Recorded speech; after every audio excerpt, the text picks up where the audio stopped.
Naam, kama kawaida kila siku ya Jumatatu kuanzia saa 3 usiku hadi saa 4 kamili saa za Afrika Mashariki, wakati rasmi wa kuweza kupanda kwenye jukwaa la mashabiki. Hapa tunazungumzia wikendi ya 12 katika ligi kuu soka nchini Uingereza maarufu English Premier League. Je, kulikuwaje? Maanake kwamba mchezo mkubwa ulikuwa hapo jana kule Stamford Bridge kati ya Chelsea na Manchester City, ikitoka sare ya magoli 4-4, 8 goal thriller. Lakini pia walipata kichapo cha pili mfululizo Spurs wakipigwa na Wolverhampton Wanderers siku ya Jumamosi early kickoff, lakini ushindi kwa Manchester United, lakini pia ushindi kwa klabu ya Liverpool. Hali kadhalika pia waliokuwa nafasi ya pili msimu jana, pia msimu huu nafasi ya pili sasa hivi unazungumzia Arsenal the Gunners. Karibu sana kwenye kipindi cha jukwaa la mashabiki. Mimi naitwa Jason Sagini, the Sports Archbishop. Niko na mashabiki hapa mbalimbali wa vilabu mbalimbali. Nazungumzia mashabiki wa Manchester City, shabiki wa Manchester United na pia shabiki wa Chelsea,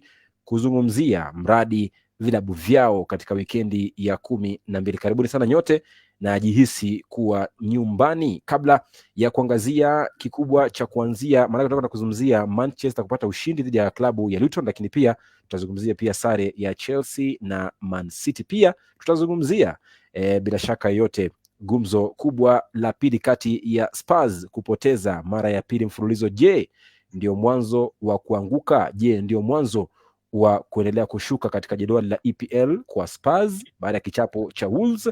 Na je, labda huenda wakarejea katika kilele cha jedwali la EPL hivi karibuni? Ndilo swali kuu leo. Niambie pale kwenye comment section, nitakusoma nikipata muda. Lakini tuanze kwa kuangazia matokeo katika wikendi ya 12 ligi hiyo ya EPL, mambo yalivyokuwa.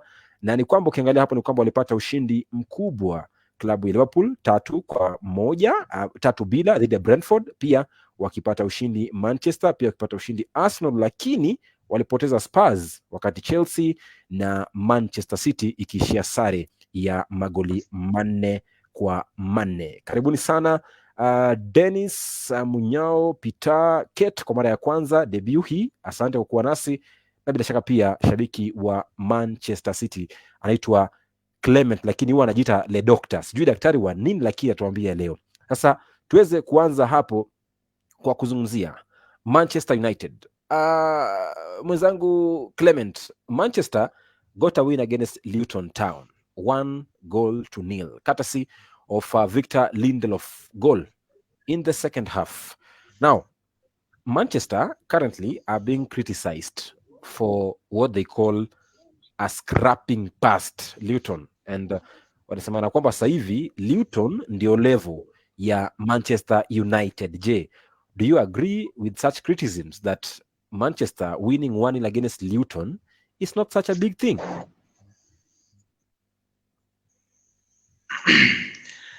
Shukran kabisa kwa nafasi hii muru ambayo naweza kuchangia matokeo ya Manchester United versus Luton Town.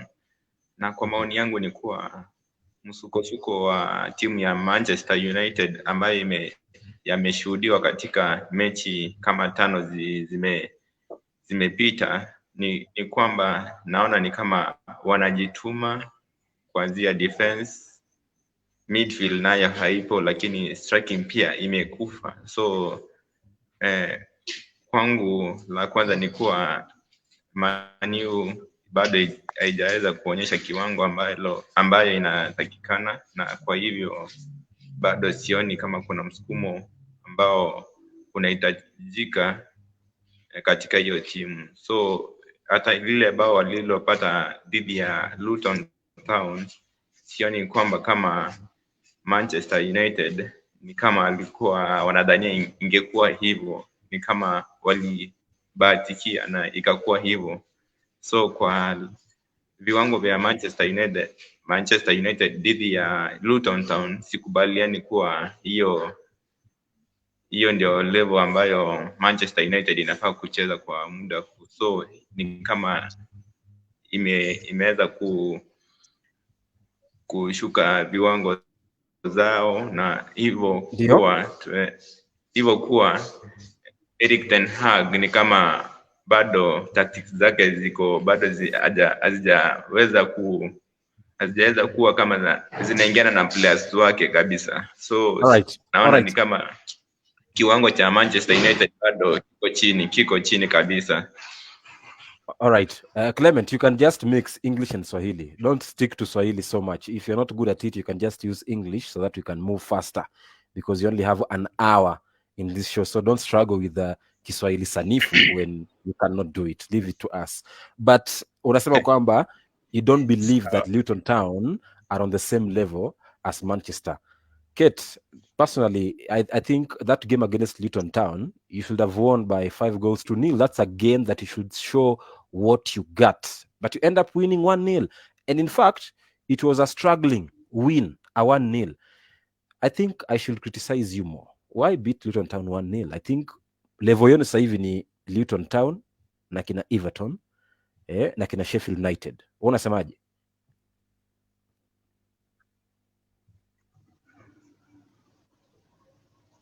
Kate, unmute your microphone kafadhali. Na nilikuambia nitasahau. Okay. So according to me, Manchester United sio kiwango moja na Luton Town. The only thing affecting us as according to me ni tuko na injuries kiasi, plus okay, uko centers, uko midfield yetu pia iko affected kidogo, then defense vile tu we are not okay, hatujakuwa informed. So tuna hope tu hizo tactics za Ten Hag anasemanga atazi implement in the near future, at least turudi tu vile tulikuwa. But it was a game, tulimiss chances, si eti tulikosa kufunga, tulimiss chances, but at long last we scored, na it was a 3 point. Peter, nasikia. Kate, kindly mute your microphone. Ukimaliza kuongea mute because you have a delay. Kate, mute your microphone tafadhali. Okay, thank you for that. Okay, Peter, unasemaje? Criticism za Manchester. Wanasema kwamba Luton Town, it's like they are on the same level, because winning 1-0 against Luton Town, that was not a big win. It was a struggling win that should not have happened. Asante sana Sagini, katika show yetu leo ya jukwaa la mashabiki. Kwanza ni siku kubwa sana ya Wakenya wote na mafans wote wa mpira, manake tulipata holiday ya tree planting exercise. Nafikiri mashabiki wa jukwaa la mashabiki pia wameweza kupanda miti. Haya, tukiangazia gumzo ya leo kuhusu Manchester United. Remember that people are criticizing Luton Town as if ni timu ndogo. Ukikumbuka kwanza their previous game they drew against a Liverpool side that is a good side and it's on a good run. Kwangu ni kusema Manchester United imetoka Champions League ilikuwa imepigwa na butwa juu ya ile mambo ilifanyika, the red card ya Rashford, na kurudi kwa ligi kujaribu concentrate. Remember tunaongelea Manchester United ambayo iko na very good run of form because they only lost once and all others are wins. So kwangu Ten Hag anaelekeza timu vizuri sana. Nakumbuka kwanza katika timu zote zinaitwa best 4. Remember these watu wana criticize Manchester United yenye is the worst team in the Premier League, but iko 6 points behind Arsenal team that has been good for the 2 decades. So inaonesha it's a very big blow comparing that is the worst and we are performing and tuna get result. Ten Hag is getting, ukiangalia kona injuries mingi sana. He is the only coach ambaye watu wazungumzi na mashabiki wengi hawajajua.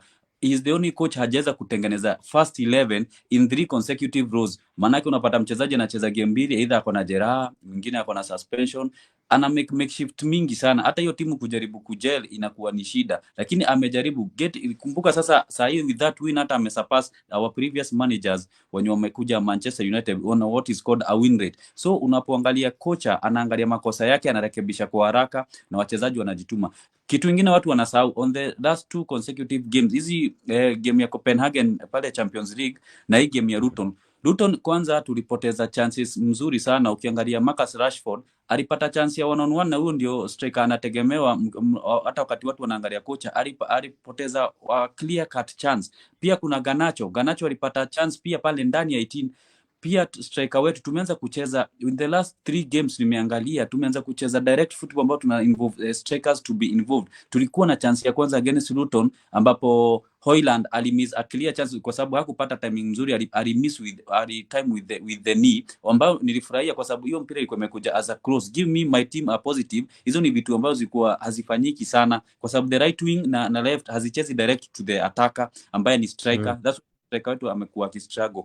So kwangu nimeweza ku articulate so many instances ambapo coach anafanya improvement na pia players wanafanya improvement, kwa sababu kama Garnacho hiyo clear cut chance alipata, angeweza kuiweka ili ingekuwa ni bao zaidi ya moja. Haya, wakati Rashford pia alipata hiyo chance, angefanya mabao yakaweza kuongezeka. So kama timu ikikaa pamoja na vile kocha anavyoendelea na majeraha ziishe, kocha ako sawa na anajaribu sana, kwa sababu kwa hiyo ligi yeye ndio kocha anapata at least consecutive runs na ako na jeraha, ako na shida mingi kuliko around the na nini. Kwa timu yenyewe kuna shida mingi na anajaribu sana. So kwangu akiendelea hivyo na apate boost from the injuries, itakuwa ni sawa. All right. The last manager to win 30 games in his first 50 Premier League appearances was Sir Alex Ferguson. So I think, as rightfully you are saying, Peter, Ten Hag is doing a good job, but then here comes an issue whereby I think right now Arsenal fans should be worried, because the difference between Arsenal and Manchester United at the moment is only 6 points. But 6 points in football, those are 2 games, which when you win, I win. When you draw, I win. So you never know how long will it take for him to catch up. But then, katika mchezo huo, alipata jeraha Rasmus Højlund, ambaye pia amejitoa katika kikosi cha Denmark kitashiriki michuano ya kufuzu kombe ama mashindano ya Euro mwaka kesho. Kwa hivyo Rasmus Højlund also, he's still waiting to score that first Premier League goal. But something to know, falsafa inasema kwamba kila anapoifungia Manchester Rasmus Højlund, Manchester huishia kupoteza mchezo huo. Si mimi, ni falsafa inasema hivyo. Lakini tuzungumzie pia mchezo ambao ulikuwa ni wa kusisimua siku ya Jumamosi, Spurs wakipoteza dhidi ya Wolverhampton Wanderers. Kabla hapo nichukue jumbe 2-3 kwenye Facebook comments section, ambapo manake pia kuna wengi wanasema nasi, manake pia wao ni sehemu ya huu mjadala. Namuona Tony Mula anasema nakuja huko kuzungumzia Chelsea tukibeba ligi. Mshaanza kiburi nyie. Anasema Chelsea ni stima na ukumbuke Nkunku anarejea, kwa hivyo mabao yatakuwa mengi. Acha bana. We had that from some teams, but until now they are struggling. D Ligos anasema tuko pamoja Shabiki wa Man U, asante sana. Loli Katela anasema Manchester is struggling but they are good, kwanza defense. Tony Mula anasema Erik ten Hag doesn't know what he is doing, he doesn't know his midfield, just guess working. Anarudia maneno yake Shabiki wa Manchester United hapa kwa leo Kate. Lakini pia namuona Andrew Mutungwa anazungumzia Chelsea, nitakuja kwa muda si mrefu. Kama Julius Kamanari anasema warudi aje sasa. Alafu Idris Mwashumbe anasema yuko live anatazama kutoka Eldama Ravina, anasema kwamba Manchester United na Luton ni same WhatsApp group, no lies. Asante kwa hilo. Lakini pia Saint Danny Dancy anasema Machakos iko ndani, salimia sana Pita pokea salamu zako. Lakini pia Ngugi wa Iganjo anasema kama kawa nimeingia mjengoni, so far I think my Manchester United is heading somewhere. Asante kwa kauli yako hiyo. Now let's talk about another game that was interesting. Spurs losing 2-1 against Wolves. A Wolves which was at home. This is a second consecutive loss for coach Ange Postecoglou, just after winning the coach of the month, becoming only the 4th coach to win the manager of the month 3 times in a row. Now the big question here, mwenzangu Dennis Munyao, ni je, Spurs kupoteza mechi 2 mfululizo, je ndio mwanzo wa kuzidi kuanguka? Manake they were Premier League log leaders, but now they are I think number 4 or 3. So ndio mwanzo wa kushuka ama wana uwezo bado wa kurejea kileleni? Dennis, unanisikia? Nakupata. Asante sana kwa nafasi nyingine ambayo nashukuru kwa kunipea nafasi kujumuika na wenzangu katika kipindi cha leo. Nikizungumzia Tottenham Hotspur dhidi ya Wolves. Unajua Wolves walianza vizuri ile mechi, lakini Tottenham wako na shida moja. Shida yenye wako nayo ni ya squad depth hawana. Kutoka wapate red card na players wao waumie, Tottenham ni kama wameenda chini kiwango ambacho hawakuwa msimu ukianza. Walianza msimu vizuri lakini kutoka ile game ya Chelsea hapo ndipo Tottenham walionekana ni kama wanakuja kuanguka. Maddison kaumia, sasa hawana option nyingine, itabidi Januari waende watafute mtu ambao anaweza saidiana na Maddison, kwa sababu hata ukiangalia Heung-min Son haiwezi wasaidia akiwa peke yake, pia itabidi waboreshe ushambuliaji wao. Si hawezi tegemea mtu kama Richarlison hata wanafaa kumuuza msimu ukianza. Msimu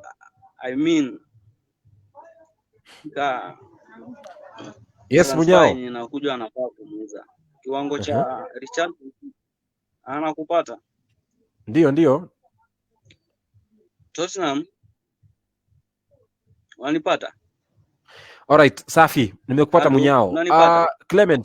Clement on your side. Hebu niambie, last week here when we were asking some other fans here about Spurs situation, many of them were saying, okay, Clement gets lost. Okay. Get on your side.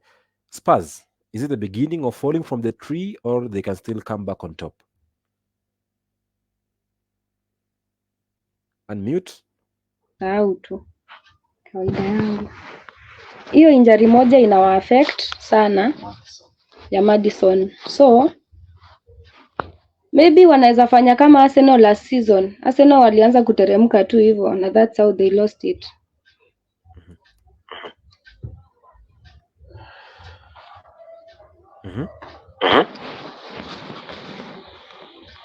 Okay. Ushamaliza kuongea. Peter. I thought Kate was still continuing. Kumbe ashamaliza kauli yake. Okay, sawa. Peter, Spurs, they are losing a second game consecutive. It's evident that Maddison is of a big importance to Postecoglou as the coach. How can he turn around to make sure that he returns that kubaki kwa among the top title contenders? Okay, ni vizuri Sagini unavyozungumzia. Maddison is a key player. Vile walimpata kutoka Leicester, ameweza kupatia very good run of games na wamekuwa wakikuwa threat, lakini pia si yeye peke yake. Kuna kitu tunasahau kwa kuangazia ambacho ni cha muhimu sana. Spurs wakati wanaangalia the defense imekuwa ni defense mzuri sana, inajaribu vizuri na midfield yao. Ukiangalia ameweza kumpoteza ule defender anaitwa Van de Ven, na pia amepoteza Romero through suspension ya red card na Udoji pia through suspension ya red card. What is happening kwa hiyo backline sasa? Ile inaitwa coordination, manake hao ni watu walikuwa ndio wakiwa wanashikana na Polo pale nyuma, walikuwa ni watu sasa wanaelewana na wanajua ni vipi wanacheza. Remember hawa wamekucheza most consecutive games pamoja, so ilikuwa na uelewano mzuri, na hapo ndio nasema ukiona manager anaanza ku affected na either few injuries na few suspension, inakuonesha ni vipi anaweza kosa kuendelea ku sustain. Ndipo mimi niko kusema hata previous kwa zungumzo yetu hiyo ya Ten Hag anajaribu sana because hapati consecutive run. So tukiangalia Tottenham, this is what is happening. Alikuja akamleta sasa Dyer who has not played so much games kwa hiyo link up mpya, ilikuja kina Bissouma, Sarr na Johnson sasa, na pia alimleta Davis sasa akamrudisha kwa timu Royal. Sasa unaona wao kuweza kuwa wanajel pamoja sio kitu rahisi. So unaona wanafungwa sasa. Tottenham have started now conceding, they are not now winning because sasa movement na game plan ya kutoka pale nyuma kwenda midfield na mpira ifike pale mbele ni shida. Kumbuka hiyo game ya Chelsea walianza on a very good attacking form, rather than sasa hiyo kupata hiyo ilikuwa indiscipline of players. Manake the big blow was not only on the coach tactic, ilikuwa ni wachezaji walikuwa carried away with the run of games, ama vile coach alipata hiyo tuzo ya kuwa the best manager of the month. They were carried away their mentality, manake walikuwa na misbehavior ya wao wenyewe, kwa sababu zile red card isipokuwa ya Romero because it was attack, hiyo tu ndio niona angalau ilikuwa is too much, lakini hizi zingine zote niona ilikuwa indiscipline. Kama hiyo ya Undoji anajua kona kadi, instead hata side ya timu hata kama pata red card ajue kujicompose. So kulikuwa na indiscipline behavior, manake walikuwa maneno game ya Chelsea vile walikuwa na attack waka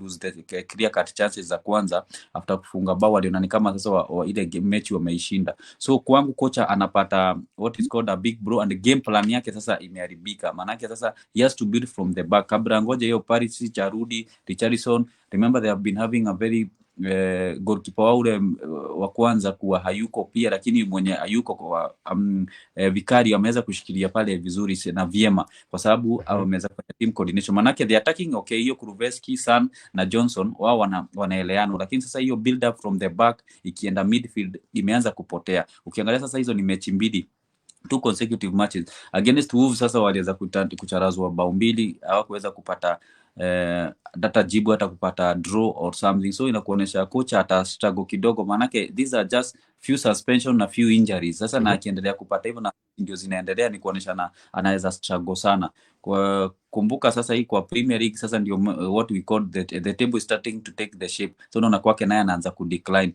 manake watu walijua sasa Spurs itasukuma mpaka mwisho, lakini sasa these are the challenges ambapo kocha ataonesha umaarufu wake kama atatengeneza hiyo backline 4 mzuri tena ianze kucheza na timu vyema, apate points alama 3 kwa kila mechi. Alright, ni kwamba hadi sasa katika jedwali la EPL klabu ya Spurs ambayo ni chini ya ukufunzi wake Ange Postecoglou ipo nafasi ya 4 baada ya raundi 12 za EPL, nafasi ya 4 kwa alama 26, alama 2 nyuma ya viongozi na bingwa mtetezi Manchester City walio na alama 28, lakini Liverpool wanakuja nafasi ya pili kwa alama 27, alama sawa na Arsenal, wakiwa basi wanawazidi kwa idadi ya magoli, goli moja pekee wanawazidi Arsenal. Liverpool wanawazidi Arsenal. Now it's evident Spurs walianza ligi wakiwa kileleni na wamekuwa kishikilia uongozi wa ligi hiyo kwa muda, nafikiri in some 6 or 5 game weeks they were on top, but now in the past 2-3 game weeks wameshuka kutoka nafasi ya kwanza, ya pili hadi nafasi ya 4. And as Peter is saying, now the Premier League table is starting to take its own shape. Clement, for coach Ange Postecoglou, who won the 3rd manager of the month in a row, becoming only the 4th coach to win the manager of the month thrice in a row, after Jurgen Klopp of Liverpool and Pep Guardiola and Antonio Conte of Chelsea when he was during his reign in 2016. Clement, what should Ange Postecoglou do for Spurs to return back to where they were when the season was starting, where they were on form, wakiwa wanaongoza ligi? Anafaa afanye nini sasa hivi? Shukran. Kwa mtazamo wangu Tottenham Hotspur inafaa ijiandae kiakili kuwa timu zimeweza kugundua kwamba wako na injuries mob, na ni vyema, mimi naonelea coach anaweza akitaka hiyo team the next game is lose, ni ajaribu defense yake, ajaribu kuiongelesha, wajaribu they avoid hizo backline passes hapo tu, because hawana speed for now. So tactically naona ni Ange Postecoglou anafaa tu abadilishe mawazo yake na kuwa awatayarishe ile wake tu bas, because wakingojea kama watapata point ama pia kama wanaweza pata ushindi katika mechi ambazo wako nazo.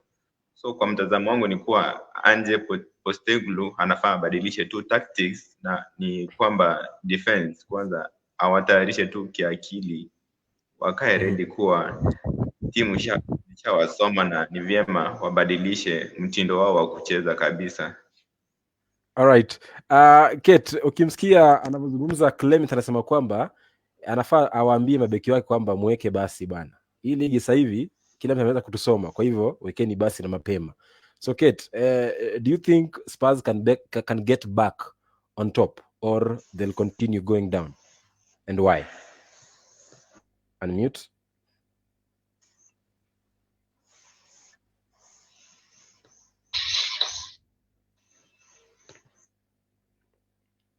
Kate, unmute.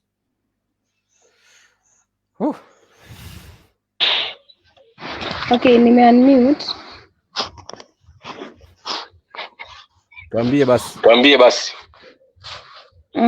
Sidhani watarudi juu tena kwa saa hii. Watazidi tu kuteremka juu. Kama coach hataweka vitu kadhaa maanani, yes, huyu amesema, Clement amesema like hiyo defense, alafu kama Madison hatapona haraka, injury haitaisha haraka, so hapo mbele wako na shida kiasi. So I think kufunga kwao, kuwin tena game, watateremka tu. What could be your tentative finishing position for Spurs? Number 7. Okay, I think maybe watamaliza huko number 6, 7. Haya, okay, anasema kwamba maybe number 6, 7 ndio ambao wanaweza kumalizia timu ya Spurs, manake anasema kwamba they will continue to go down. Mute your microphone Kate tafadhali. Okay, acha nisome jumbe 2-3 kabla ya kwenda mbali kuzungumzia gumzo la Chelsea na Manchester City. Na hapa naona kuna wengi sana. Anaitwa bila shaka anaitwa Saint Danny Dance, kwa nimesha kusoma. Collins Kolia anasema kazi kuntu sana. Loli Katela anasema Rasmus anaweza rudi akiwa mkali. Okay, let's wait and see. Alafu kijana wa jana anasema Machakos ndani inasikiliza, asante sana. Paul Kaniwa anasema mimi naona kama Manu shida ni midfield. Okay, I think missing Casemiro for a while has been evident and you can see it, the effects are able to be seen. Idris Mwashumbe anasema Spurs itarudi tu, bado injuries costing them sana. Alafu Loli Katel anasema kwamba tuachane na Anje, his key players are injured or suspended. Na mimi na nyinyi tunajua Wolves ni kina nani, by the way, wanamboya wale. Anasema kwamba shida kubwa ya Spurs ni squad depth, wape Anje pesa Januari and Spurs will be something else. Okay, Ngugi wa Iganjo anasema Spurs hawaendi mahali, ni kama wameingiwa na wasiwasi already. Secondly, Wolves wakipatana na any top team inapeleka game mbio mpaka inawafunga. Asante kwa kauli yako. Felix Musioka anasema Spurs downfall is imminent now. One of their main man, James Maddison, is injured till next year in January. Tony Mula anasema Spurs is a small team na their downfall has started. Asante. Ngugi wa Iganjo anasema Spurs will finish 6th or 7th. Someone screenshot this for me. Tunamaliza juu yao sisi Red Devils. Anasema Tony Mula kwamba there is no improvement from Spurs. That is how they started last season. Alafu Kiplimo Kemei anasema ninafuatilia Spurs hukua pace setters. Asante. Tony Mula anasema you're joking or so Man United will finish top 6.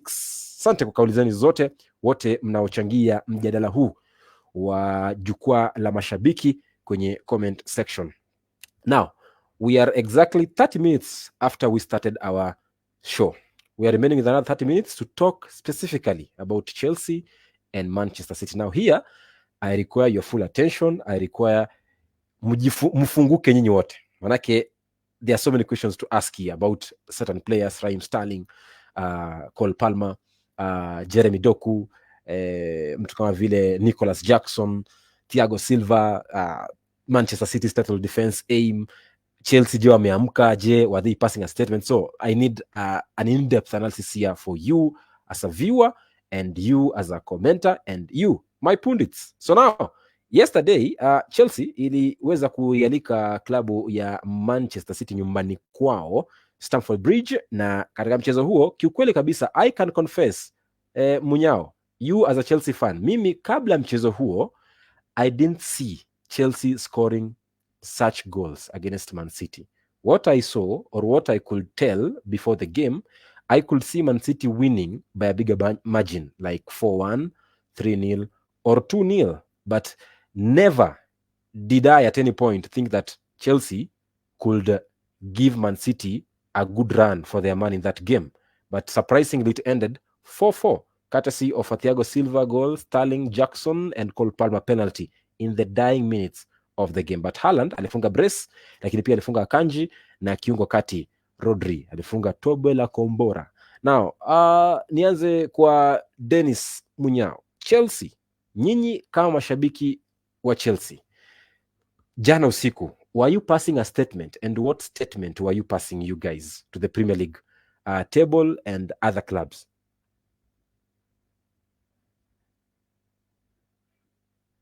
Dennis? Nakupata. Shukrani kwa nafasi nyingine. Chelsea ni Chelsea bado, hata kama tuko namba sijui ni 10 ama ni 9, Chelsea ni Chelsea. Hatuwezi kuwa down hivyo.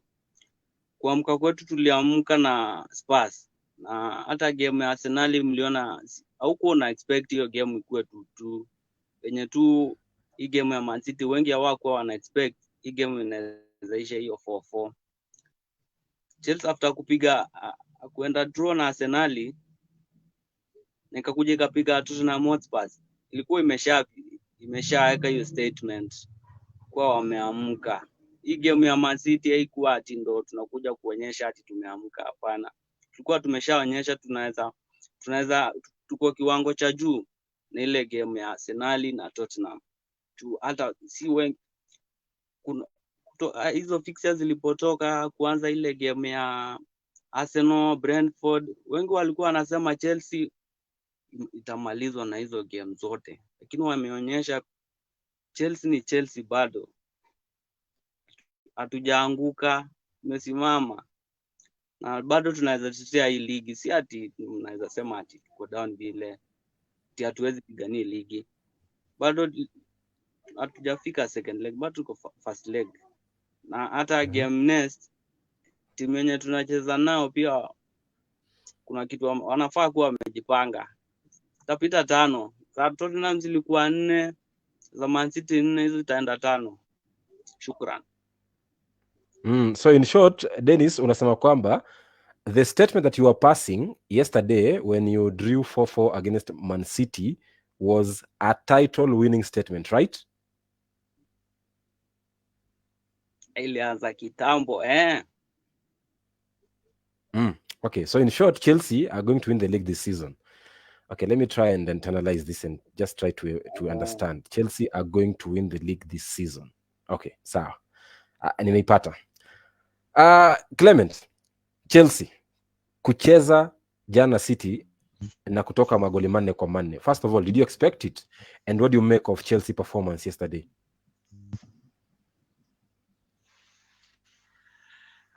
Shukran. First of all, sikuwa na expect hiyo. Tulionyesha mambo. They really played a good game, and in fact hiyo ilikuwa a blockbuster. Hatujashuhudia game kama hiyo. So kwa mtazamo wangu ni Chelsea imeweza kuimprove, na jana mchezo ambao waliochezea ni kuwa hiyo standards zilikuwa juu sana. Midfield yetu ilikuwa ishakufa, alafu James amemaliza Doku, so hakuna venye tungetumia wings venye huwa sisi tumezoea kutumia wings. So huwa tuko na tegemea wing moja ili tuweze kusababisha ama kuterrorize the defenders, but haingewezekana. Ball ikirudi kwa Doku, James ameshachukua.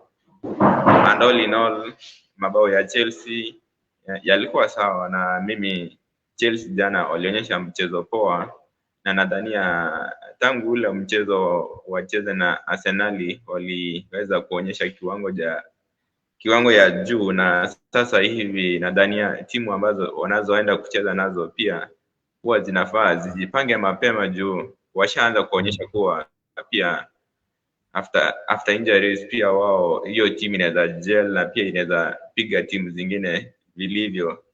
So kwa mtazamo wangu wa game ya jana, an honest opinion ni Chelsea ni ile Chelsea ya kitambo, imejaribu kufufuka. Midfield yao ilikuwa tu sawa. Mimi nafikiri amedanganya. Kate anasema ati Chelsea ni ile Chelsea ya kitambo. This guy is lying to us live on TV. What do you think, Kate?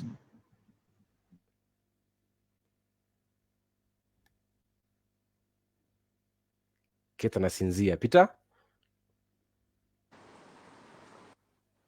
Okay, kwangu kwanza kile naweza sema ile ni kupongeza Chelsea. Sio rahisi mimi nipongeze timu za Kate anasinzia. Peter? Naongea. Peter, tuendelee kwanza, atarudi tu baadaye. Okay. Pole kwa hayo. So niko nasema sio mara mingi utanipata mimi nikiwa napongeza timu mingi za North London, kwa kwamba jana Chelsea waliweza kupatia mashabiki wote mechi kali sana. Iko so far Chelsea hiyo ndio ilikuwa mechi ile waliweza kuchangamsha mashabiki wote, kwa sababu walienda against vile mashabiki wangetarajia. Hata watu vile walikuwa na mitazamo yao tofauti, manake walijua pale Man City wanaenda kuichapa Chelsea, na kama ni hivyo ingetoka hata draw maybe ya 1-1 ama 2-2. Lakini kweli ile mechi ilichangamsha mashabiki wote waliotazama ile mechi, kama kunaye hakutazama basi aliweza kupitwa na mchezo mkubwa sana. Manake kwa ile mechi kocha aliweza kupata tactics zake right, na aliweza kuwanyamazisha attackers wengi wa Manchester City, kina Foden, Alvarez, Silva na Ndoku. Manake alistick to the plan. Kwangu ni kusema wameweza kuamka Chelsea. The momentum they are setting here to win the league, ni momentum yao tu ya timu imeanza kujea, lakini bado for the being a title contender it will take time, kwa sababu ni momentum wamekuwa nayo, kwa sababu pale tukiangalia wakati walikuwa wanacheza na Arsenal walikuwa na their own internal problems, waliweza kufanya zile match blunders, kwa sababu hata ukiangalia pia jana kwa hata hizo mechi, hata kama walikuwa nafungwa walikuwa na zile bado blunders za kivyao as a team. So kwangu waliweza kujipanga, wakaweza kuwa hawakukufa moyo, hata wakati wanafungwa bao wanaweza kujituma, na walikuwa kama what we call determination, walikuwa na determination kubwa sana kwamba hii ni mechi kubwa na lazima, kwa sababu hawakuweza kuteremsha nyusho zao kuonesha washakishafungwa bao kama 1-2 hawawezi recover. Walikuwa na recover kwanza, wakifungwa ndio sasa walikuwa wanaweza kwanza kufikiria zaidi, na ilikuwa inafanya mechi inakuwa ni na mchangamsho mwingi sana. Na kwangu kuona Haaland hata kama alikuwa anapata bao, si ile ati Haaland walikuwa wamechezea Chelsea sana, ni ile kweli wao na plans zao, na pia walikuwa na luck, kwa sababu hata hiyo Diego Silva on goal Haaland ile pale tukonaona akislide hata inamgonga tu ndio inaingia, lakini walikuwa wamekaliwa sana. Mimi kwangu ni pongeza huo mchezaji anaitwa Palmer, because Palmer so far penalty zake zimeweza kuinua Chelsea as a team, because huo ni mchezaji kutoka Man City. Pia Sterling alikuwa na confidence, alikuwa anaenda past Walker vizuri sana. Huo ni former Manchester City player pia. So kwangu pia tactics zao zilikuwa mzuri sana, na ni pongezi kwa Chelsea, kwa maana yake sio timu mingi uchapwa ni Man City bao zikaweza kuwa na morale ya kurudisha, na morale ya kuwa don't give up. They didn't give up in that match, they were sending themselves high kabisa. Maana yake ilikuwa ni mechi ngumu, na ili mechi ni concentration, hata kama walikuwa wameshapeana penalty ilikuwa imevunja wengi mioyo, lakini kwa ile team determination walikuwa nayo ilikuwa inapea watu moral, na watu walikuwa wanaona kweli hapa ina deserve. So kwa kutoka 4-4 na Man City, it was a big momentum build up for them. All right, unajua Kate, kama unanisikia kindly mute first. Mute first until I finish to ask the question. That's when you can unmute, Kate. Okay, thank you for that. Kate, Munyao, shabiki wa Chelsea, amesema that they were passing a statement in that game. Drawing 4-4 against Man City, they were passing a statement of, we are coming to win the league. Now, after the game, kocha wa timu ya Chelsea, Mauricio Pochettino, hivi ndivyo alivyozungumza baada ya mchezo kusema kwamba, we always say that the Premier League is the best league in the world. It was an unbelievable game, scoring 4 goals against the best team in the world. These are words which were echoed by Alan Pardew. Alisema kwamba, kocha zamani wa klabu ya Newcastle, alisema kwamba this is the reason as to why the English Premier League is the best league in the world, because you cannot see such a goals thriller in the Serie A or La Liga in Spain and Italia. Now, do you think Chelsea fans are realistic while they are represented here by Dennis Munyao saying they are coming to win the league this season? Do you think that's a realistic target for Chelsea fans?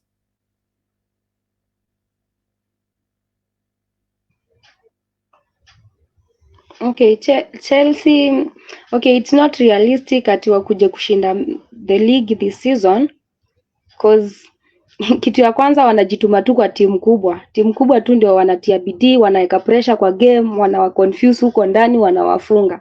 Wakipata na timu ndogo, karash, timu ndogo inawaweka kando. So what I think na Chelsea, kama ni wanataka kurudi tu like form yao ya kitambo, wajitume kwa timu, kwa mechi zote, si kwa mechi moja. Alright, tuzungumzie pia mchezaji ambaye aling'ara sana katika mchezo huo, anaitwa Raheem Sterling. As Peter just mentioned it, that this game had a lot of stars. Talk of Cole Palmer for Chelsea, talk of Raheem Sterling, former Man City and Chelsea player, talk of Erling Haaland, talk of Thiago Silva, talk of Nicholas Jackson. Now, I want us to focus on all these players and talk about them individually, what they can do. Now, Clement, mimi nikimwangalia Raheem Sterling alicheza jana, he was the man of the match in that game. If I take a keen look, using a third eye at Raheem Sterling performance yesterday against Man City, and you have some background noise, Clement. Come on. You have some funny background noise there. Try control it. Aisha. Okay. Nasema kwamba nikiangalia, if you look at Raheem Sterling's performance yesterday against Man City, you could think maybe he has a personal issue with Pep Guardiola. That's why he was playing like that, Jana. He was trying to prove a point for Guardiola. What do you make of Raheem Sterling's performance yesterday against you as his former employers? Unmute. Tuokoe muda tafadhali. Clement, okoa muda. Unmute your microphone, niambie. Nasema hivi, na Sterling jana alitufanyia ile kitu. So jana alionyesha mchezo mzuri sana, na kwa hilo ni a plus. So that was a statement, na naona ni kama alikuwa analipiza.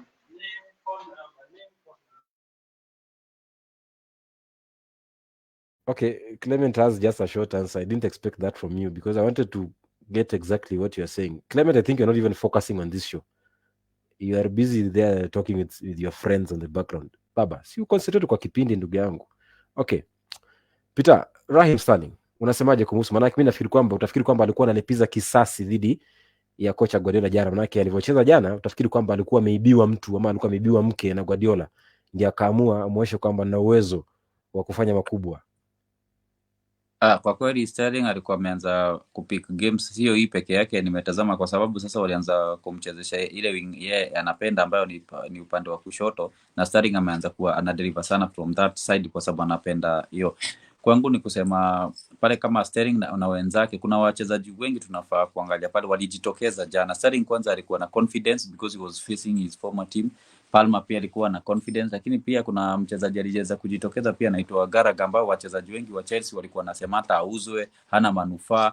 Lakini ukiangalia huo mchezaji wanapopata wanataka solution, huo mchezaji huwa anawashikilia kama ni position zile, anafanya what is called a player makeshift in different positions. Akiambua songa pale fulani ametoka kwa tactic, anasaidia. Sasa ule Garaga hata wakati alikuja pale baada ya Enzo kutoka kucheza kama namba 10 aliweza kuchangia na kuonesha pia anataka timu yake ushindi. Kwangu wachezaji wenye niko nataka kuangalia kwanza, hata Rick James alideserve hata kuwa recognize kwa sababu aliweza kumfanya Ndoku na zile dribbling zake akaonekana kwamba hayuko. Kwanza alifanya hata akakuwa booked. Jackson pia pale mbele alionyesha anakona umaarufu na akona haja na kufunga mabao. Pia kulikuwa na Caicedo alijaribu kwa hii match, alikuwa kama silent lakini alikuwa anafanya what is required.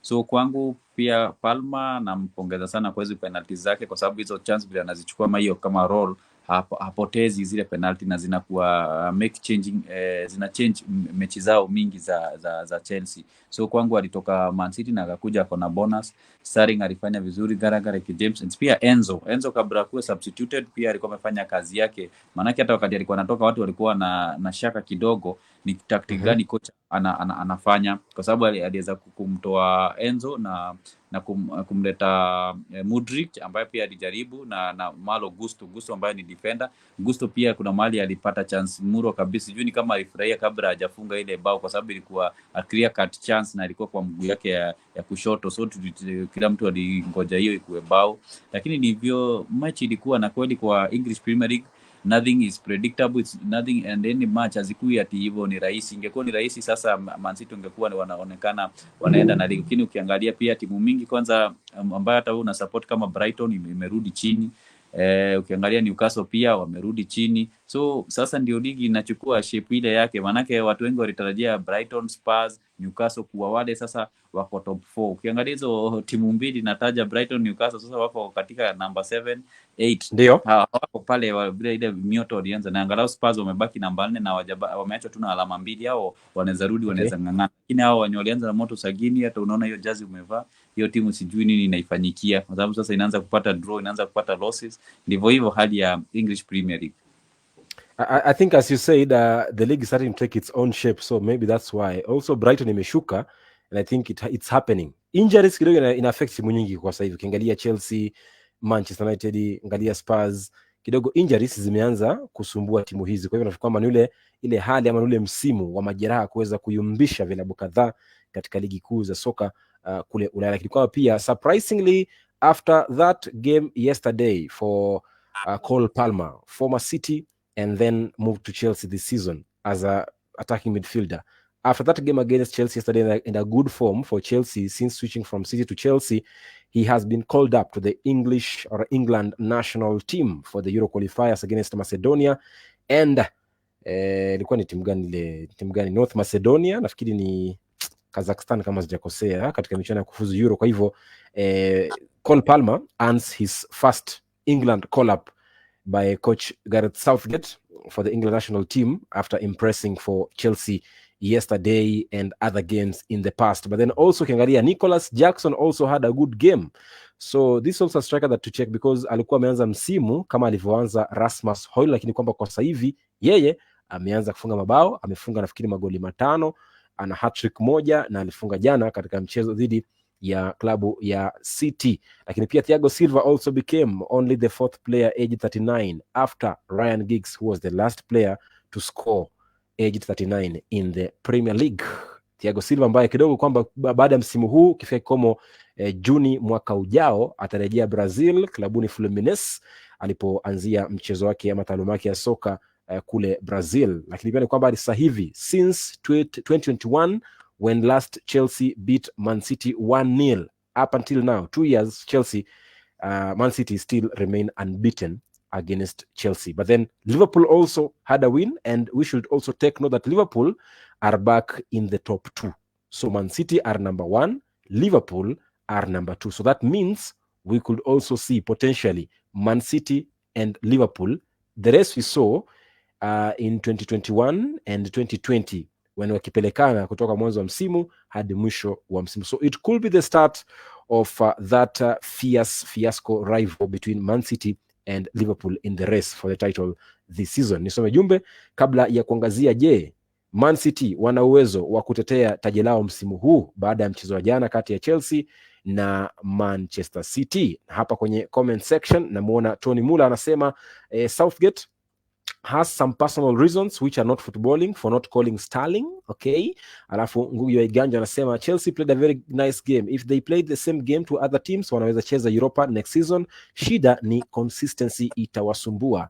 Alafu Loli Cattell anasema Jackson is being considered as a flop, lakini the guy has 4 goals in 2 and 6 goals in 11 more than in form Saka. But Jackson alifunga timu gani? Alifunga Spurs ambayo ilikuwa na kadi 2 nyekundu. What do you expect? Okay. Hilary Ngati anasema najua Chelsea itauma United huo muda ukija. Asante kwa hilo. Loli Cattell anasema Gallagher has become one of the most consistent player in Chelsea squad together with Cole Palmer. Alafu Cattell anasema Doku has been bullying defenders. Jana alipata bonge la defender. Reece James is a no nonsense guy. Alafu Benjamin Kitashu anasema Chelsea wako form sahi, juu players wako wengi, so all players were fighting for their position, new coach and new players. Idris Mashumbe anasema Chelsea haijaamka bado, jana hata ni City tu iliyumba kidogo. Alafu Sheriff Sagini somo wangu anasema kwamba alafu wageni leo wengi ni wa Manchester United, sisi watu wa Newcastle tukae wapi? Hujai kusema waliko kwenye kipindi ili uweze kuja. Sheriff Sagini, tuma maombi alafu nitakualika kwenye kipindi mubashara wiki ijayo. Benjamin Kitasho anasema kwamba Spurs hawarudi tena, wamerogwa na Chelsea plus injuries for their key players. Kawoi Kadabra anasema Spurs will always be bottlers. Asante kwa hilo. Alafu pia anamuona Kiplimo alisema nafuatilia Spurs hukua pesetters. Now we only remain with 10 minutes before we wind up the show. Now a big question here is to how did City versus Chelsea shape Man City's title defense aim? Do they look untouchable like last season when they were facing the big 6 teams? That's the big question. As at now, as tukimalizia kipindi hiki, nianze na shabiki wa Chelsea. Munyao, ukiangalia Man City jana baada ya sare hiyo, jinsi walivyocheza, je, unafikiri wako tayari kutetea ubingwa huu? Manake ni kana kwamba wanayumba yumba wanapokutana timu kubwa ambazo zina ushindani mkubwa. Can they still defend the title or they still look untouchable like last season? Dennis?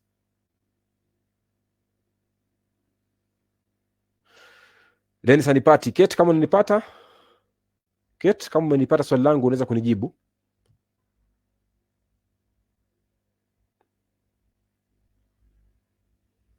Kate, umenisikia? Peter. Okay, sawa Kate, ni kama amenisikia. Kate.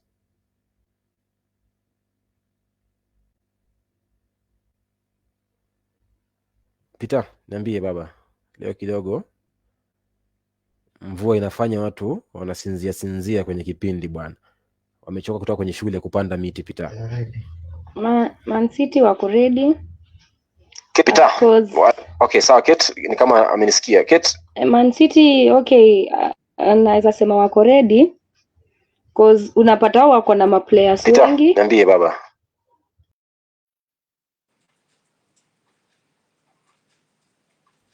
I think there's a delay on Kate's side. Peter, twende nalo. Atarejea muda si mrefu Kate. Hang on there Kate, I will add you in a short while. Okay, kwangu ni kusema kwamba tunafaa kutoka kwenye shule kupanda miti mambo mingi ambayo inafaa tunaangazia ambao itaweza kuwa ina remember Man City wakati wanacheza hii title wanacheza kama defending champions. Wanapoenda pale kwa Champions League wanaenda kama defending champions, na wakati mchezo wa FA Cup utarudi wanarudi kama FA Cup winners. So Manchester City kuna vibarua gumu kwa sababu wako in major tournaments both domestic na kwa Europe defending the cups. So kwangu, kwa mtazamo wangu, ni kwamba sasa timu zimeanza kumka hapa za English Premier League. Ukiangalia Liverpool wanapanda, Arsenal wame-maintain, Tottenham wame-maintain kidogo, ndio hata kama wanarudi nyuma key points hawajachwa sana because it's only 2 points. Ukiangalia kuna the newcomer hapa namba 5 ambaye ni Aston Villa, ambaye anaweza take chances because hana mechi mingi za kuchezea. So ukiangalia tukirudi Manchester United, Newcastle, Brighton, kabla zistabilize tena zianze kupush, hii title itakuwa na challenges wengi sana. Manake the Champions League tukifika FA kama tunasema ni maneno na majeraha, tukifika hizi tournaments zingine FA Cup, Champions League, timu zenye kunazo zitatoka, kunazo zitaendelea, majeraha yanaweza kuwa ni mengi pale. Unaona sasa tuko na international break, hatujui wachezaji watarudi wakiwa katika hali gani, so italeta challenges mingi sana. So kwangu kuna timu kama 3-4 zinaweza push this time round for the title challenge. So itakuwa ni very entertaining EPL League because ingekuwa ni the obvious for Man City to win each and every match, wangekuwa sasa wameweka what is called a match gaps pale kwa points, lakini sasa unaona timu mingi ziko bumper to bumper na wao, so haitakuwa rahisi ati kwa Manchester City, kwa Liverpool, hata pia hao wana Arsenal, manake wananini kucheza pale Champions League na tujui watafika kiungo gani. Na ukiangalia Arsenal sasa majeraha tu kama key players tu ni Odegaard, let's say, na mtu kama Partey. Sioni yule ni mtu mwingine ati anadependiwa sana, ule wanaweza sema ni key player wana miss out kwake. So kwao wakiwa na hizo injuries mbili, wakipata zingine mingi itakuwaje? Kwa hivyo pale nafasi iko na so many teams for taking. Alright, Clement, on your side, jinsi mlivyocheza jana drawing against Chelsea 4-4, did you feel at any point that maybe when you face big teams kidogo unapata changamoto kubwa, kwa hivyo at some point maybe you don't have that much courage for title defense? Have you felt that at any point after the game against Chelsea yesterday? Kwa mtazamo wangu jana tuliweza kupoteza point 2 ambazo mimi nilikuwa naonelea ni kama tushaenda nazo Etihad, but Chelsea walifanya venye walifanya na wakaweza kupata bao la kusawazisha. So kwa mtazamo wangu ni kuwa teams zenye zina challenge hii title ni mingi, na bado sahi siwezi sema ni automatic tutashinda hii ligi, but tunaonyesha tunaweza maintain ama tunaweza defend, because at certain games huwa against big teams huwa tunajaribu, hauwezi pata kitu unalemewa tu mara moja hivyo. Hebu ukiweza kuangalia hapo nyuma ni kuwa timu ambazo zimeweza kuchapa ni kama Wolves, hizo ni timu ambazo ziko mid table ambazo huwa mara nyingi huwa zinatulemea. So kwa mtazamo wangu ni kuwa bado kwa hii title challenge naweza weka Liverpool. Liverpool pekee kama ndiye atayetusumbua sana katika hii title race. But bado tuko sawa, Alright. tuko imara, tunaweza kushinda. Alright, Kate, kama unanipata, Clement Shabiki wa Man City anasema kwamba he still believes that they are ready to defend their title even after that 4-4 draw against Chelsea. So for you, Kate, do you feel they are ready to defend the title? Yeah, mi naweza support City wako ready ku defend that title cause wao wako na maplayers wengi, like unapatanga kila namba lazima iko na sub, iko na mtu wako hapo in case uumie, kuna mtu like wanakuwa amejipanga, alafu injuries si sana kwao.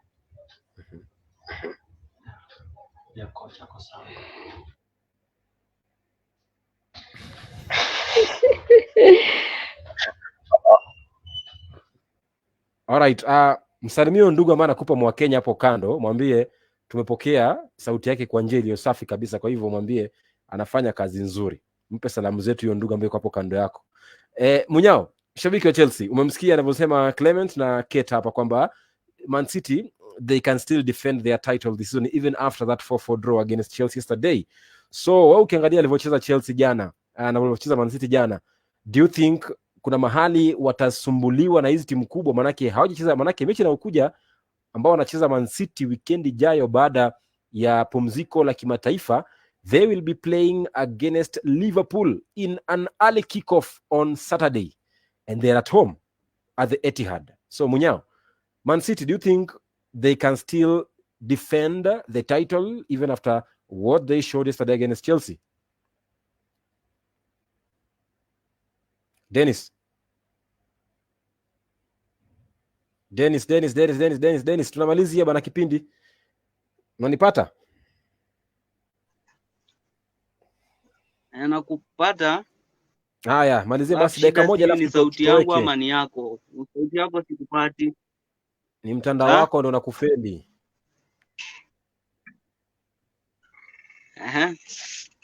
Itabidi sasa nikwambie pardon. Tafadhali. Alright, nauliza kwamba Man City, can they defend their title this season after that 4-4 draw against you guys Chelsea yesterday?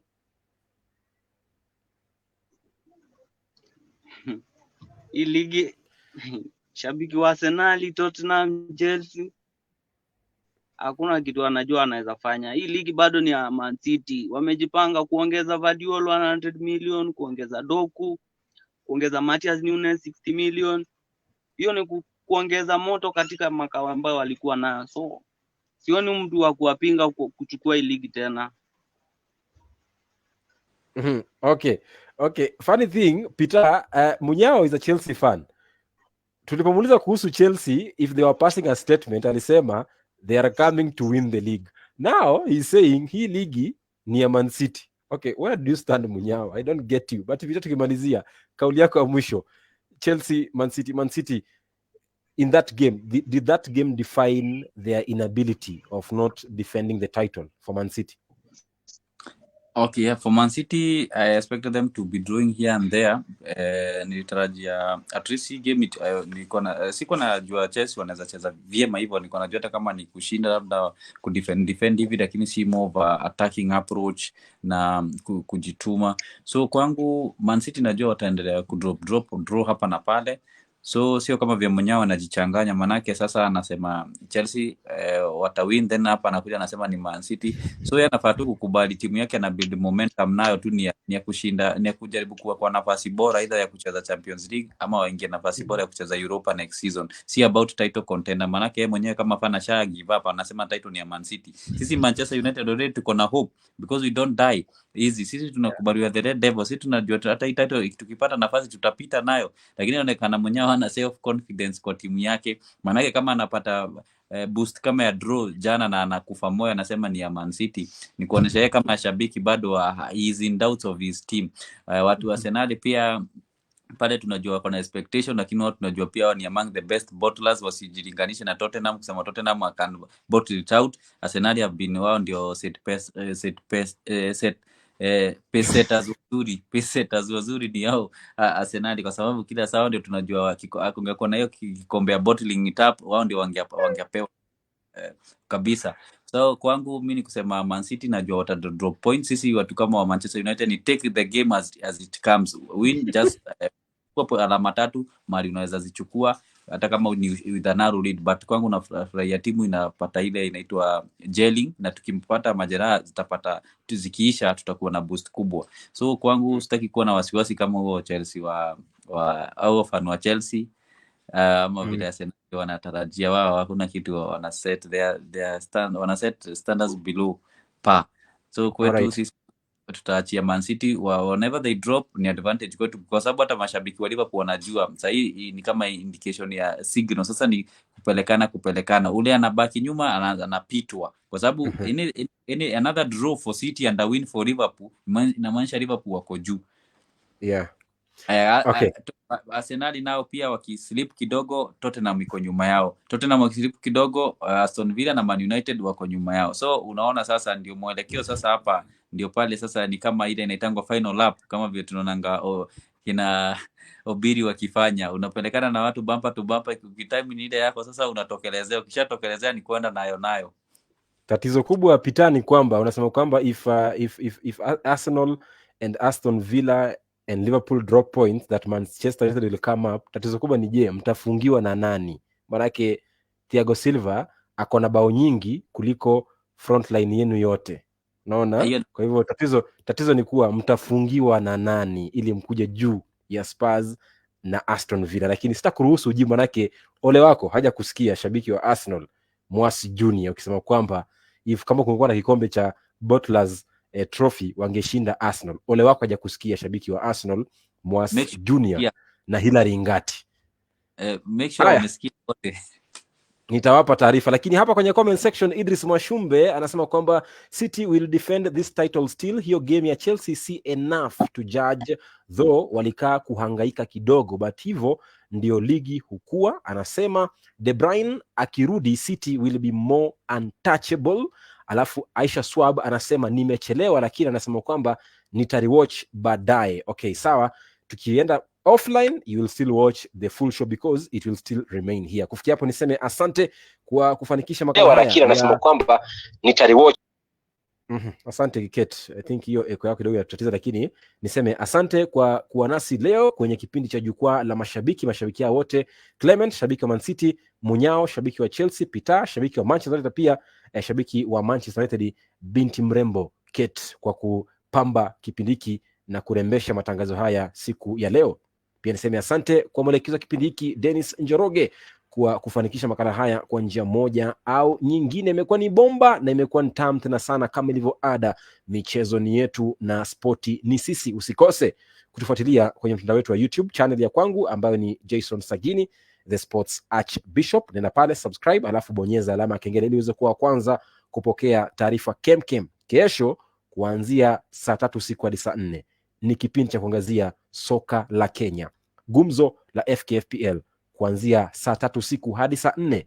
Mengi yamefanyika leo. Mkufunzi wa timu ya taifa Kenya Harambee Stars Engin Firat amezungumzia kikosi cha Harambee Stars kabla ya michuano kufuzu kombe la dunia la mwaka 2026 dhidi ya Gabon na Ushelisheli wiki hii na wiki kesho Jumatatu. Je, kulikoni? Maana kikosi cha Harambee Stars kina yumba, kuna makosa, kuna majeraha kemkem. Kwa yote haya ni kesho kwenye kipindi cha gumzo la FKFPL, bila kusahau kuzungumzia ligi kuu ya soka nchini Kenya kwenye raundi ya 9. Shabana FC ilipata ushindi baada ya kupoteza mechi kadhaa, lakini pia Gor Mahia ikishikwa sare ya bila baada ya kuzindua basi na Murang'a Seal ugani Kasarani. Yote hayo ni kesho kwenye kipindi cha gumzo la FKFPL. Imekuwa ni kipindi cha jukwaa la mashabiki hapa ndani ya Walk with Sagini Live. Kama ilivyo ada, michezo ni yetu na spoti ni sisi. Nakutakia usiku mwanana. Kwaheri.